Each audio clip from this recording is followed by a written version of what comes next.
Congratulations, you made it to car TikTok. On this side of TikTok, there's no dancing e-boys or e-girls, it's just dope cars and dope car owners. So while you're here, like the video, shoot me a follow, and check out the other cool car creators on the side of the app. Well, I'll say less. Oh, you already know me. Oh yeah, let's go.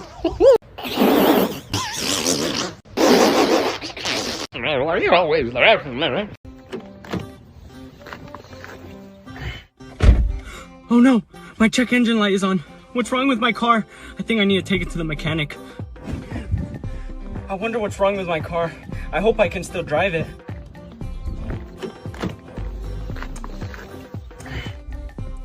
Oh man, my check engine light is on again.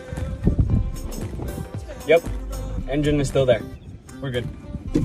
Are you ever scrolling on Instagram and you see a 350 with the 2J in it and you think, how much did that engine cost to do the swap? Well, today we're gonna look at the prices of some common engines that get swapped. Starting out with the most common is definitely gonna be the LS. Now there's a ton of different variations of this engine. Starting out with something like the LS3 going for about 8 grand. All the way to a supercharged LS9 going for almost 19 grand. Next up is a 2JZ. Now these vary in price and it seems like it's just depending on mileage. But they seem to go for about 7 grand as you see here. Another example for about 7,500. And last but not least is going to be the RB26. And these are going to range in price drastically.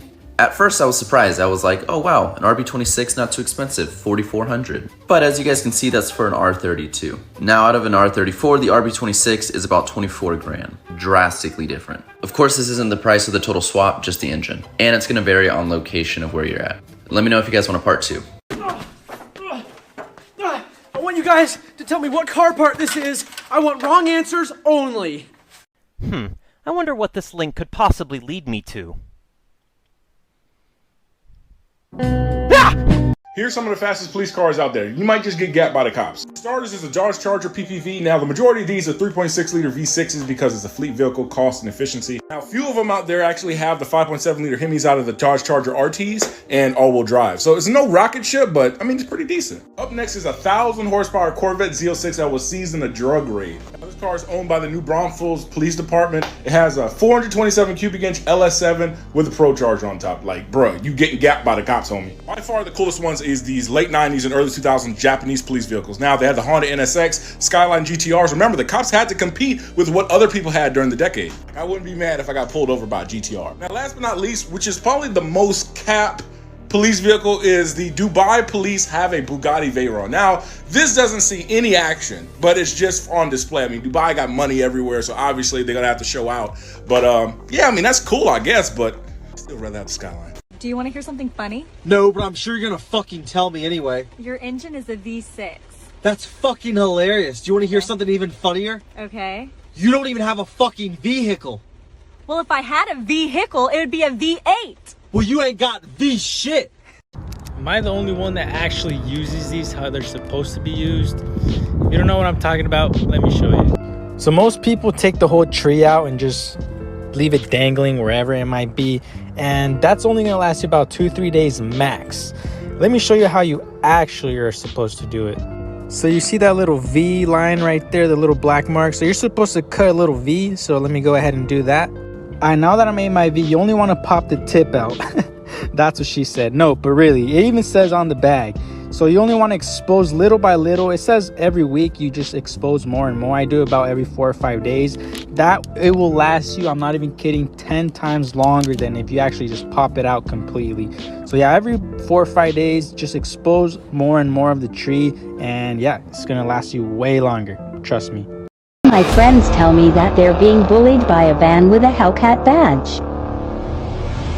Don't expect me to show up, that's the MFK Helden. I want to build a race car, like something really fast, like something I could just slide everywhere and drift, and you know, it doesn't have to be reliable. I don't really care because I'm gonna work on it on my own. Oh, cool. Have you ever worked on a car before? You know what you're getting into? Like, what's your budget? $500 all in. And no, but I'm kind of subscribed to Chris Fix, and I've been watching Car Throttle for over 5 years now. Well, damn, with that logic, you might as well be Adam LZ. That's what I'm saying. Now let me get a cheap 240. That's funny. It's not a joke. Where's my 240?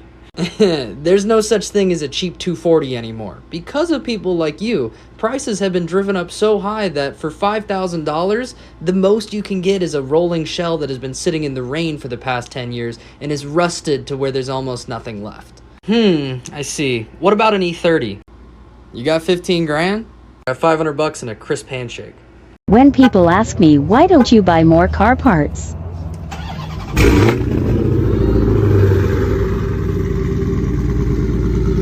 Because I'm all out of money!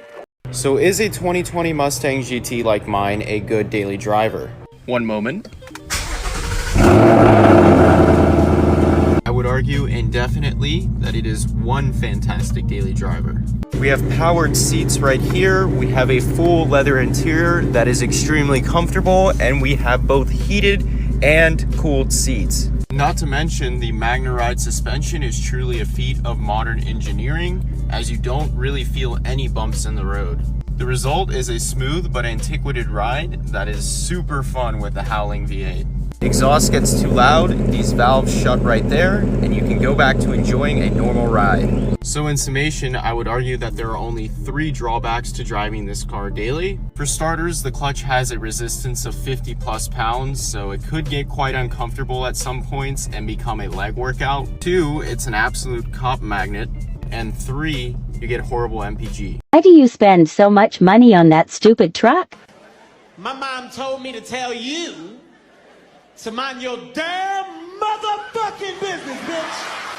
Does anyone else have a completely bipolar relationship with their car? Sometimes I love it, sometimes I want it to die. Sometimes I threaten to sell it, and sometimes I claim that I'm going to bury it with me whenever I die. Yo, what's up pussies? This is top 3 things to avoid doing in a high horsepower rear wheel drive car.